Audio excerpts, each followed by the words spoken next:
সকলে কে কেমন আছেন? নিশ্চয়ই খুব ভালো আছেন। রোজই তো টক ঝাল রেসিপি দেখাই, তাই আজকে ভাবলাম একটা মিষ্টি রেসিপি করে দেখাই।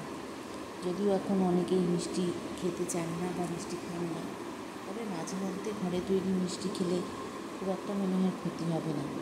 আজকে আমি দেখাবো আমারই ঘরে তৈরি করা পাউরুটি দিয়ে পান্তুয়া। অনেকেই হয়তো করেছেন আগে, তবে আমার এই সিস্টেমে করে একবার দেখবেন, আশা করি ভালো লাগবে। প্রথমে আমি এই পাউরুটিগুলোকে ছোটো ছোটো করে কেটে নিয়ে মিক্সিতে গুঁড়িয়ে নিয়েছি একটু মিহি করে, তাতে ভালোভাবে পান্তুয়াটা ভালো ফুটবে। এরপরে এর মধ্যে আমি ছোটো এলাচের গুঁড়ো আর বেকিং পাউডার আর গুঁড়ো দুধ সেটাকে ভালো করে মিশিয়ে নেওয়ার পরে আমি এর মধ্যে লিকুইড দুধ দিয়ে এটাকে ভালো করে মেখে নিয়েছি। মেখে নিয়ে একটা মণ্ড তৈরি করে নিয়েছি। আর মণ্ডটাকে মোটামুটি 15 মিনিট আমাকে রেখে দিতে হবে, তাহলে এর মধ্যে সমস্ত জিনিসগুলো ধরে যাবে। আমার চ্যানেলটাকে যদি এখনও সাবস্ক্রাইব না করে থাকেন তাহলে সাবস্ক্রাইব করে নেবেন। আর এই রেসিপিটা বাড়িতে একটু করে দেখবেন, ভালোই লাগবে। যদি ভালো লাগে তাহলে একটা লাইক আর অনেক বন্ধুদের শেয়ার করার অনুরোধ রইল। এই মণ্ডটাকে এবার আমি খানিকক্ষণ রেখে দেবো 15 মিনিট মতন। আর তার মাঝখানে আমি এখানে আর একটা জিনিস করে নিয়েছি, আমি কাজু বাদামের মধ্যে খানিকটা চিনি দিয়ে একটা মিষ্টির মতন করে নিয়েছি, এটা এর মধ্যে দেওয়ার জন্য। এগুলোকে আমি হাতে তেল দিয়ে ছোটো ছোটো লিচি করে গোল গোল করে নেব এবং প্রত্যেকটা গোলার মধ্যে একটা করে কাজু বাদাম দিয়ে এটাকে গোল করবো, তাতে একটা পাশ হবে, ভালো লাগবে। আর ভেতরে একটু মিষ্টিও দেওয়া হয়ে গেলে এইভাবে আমি আগে গোলগুলো তৈরি করে নেব, পুরো তৈরি হয়ে যাবে।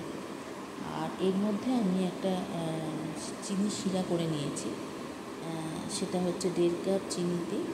এটা যেহেতু অনেকেই করতে জানেন বলে আমি আর দেখাইনি। 1.5 কাপ চিনির মধ্যে 1 কাপ জল দিয়ে আর একটুখানি আমি কেশর দিয়ে দিয়েছি আর একটু ছোটো এলাচের গুঁড়ো। অ্যাকচুয়ালি কেশরটা দিয়েছি একটু কালারটা বেশ দেখতে ভালো লাগে, ওই জন্য কেশরটা দিয়ে দিয়েছি। তো আমার এই গোলাগুলো আপাতত হয়ে গেছে। এবার এই গোলাগুলোকে ভাজার পালা। এই গোলাগুলোকে ভাজার সময় একটু সাবধানে অন্য কিছুই না, এই তেলটাকে যেমন একটু গরমও করতে হবে, আবার খুব বেশি গরম করা যাবে না। খুব বেশি গরম করলে গোলাগুলো বাইরে থেকে লাল হয়ে যাবে, আবার এদিকে ভেতরটা কাঁচা থেকে যাবে। ওই জন্য আঁচটাকে খুব কমিয়ে সামান্য মিডিয়াম করে এগুলোকে ভাজতে হবে, খুব ধীরে ধীরে। বেশি নাড়ানো যাবে না, বেশি করা যাবে না, কারণ এইটা যদি আমি জোর আছে বা খুব গরম তেলে করি তাহলে বাইরেটা ভাজা হয়ে যাবে, ভেতরটা হবে না।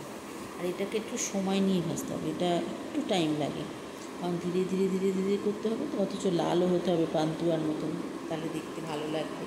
ওই জন্য একটু সময় লাগে, এইটা করতেই একটু সময় লাগে, কারণ একটু করে ভাজতে হয়, তো এটাকে লাল করে ভেজে নিতে হবে। বাড়িতে করে দেখবেন, সবাই বাচ্চারা বা বড়রাও খেতে ভালো লাগবে, কারণ দেখতে মিষ্টি বেশি নেই। আর এইখানে আমি যে চিনি শিরাটা তৈরি করেছিলাম, এইবার এইটা একটুখানি আমি বসিয়ে নিয়েছি গ্যাসে, একটু গরম করে আমি এবার যে লাল করে ভাজা হয়ে গেছে এগুলো ছেড়ে দিচ্ছি।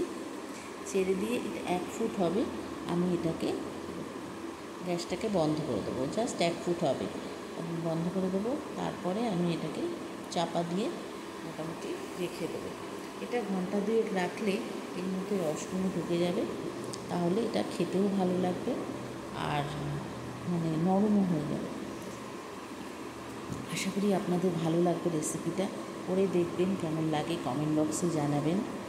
আজকে আপনার দেখুন এইরকম আমার কমপ্লিট হয়ে গেছে। আমার আবার পরের রেসিপিতে আবার দেখা হবে। নমস্কার।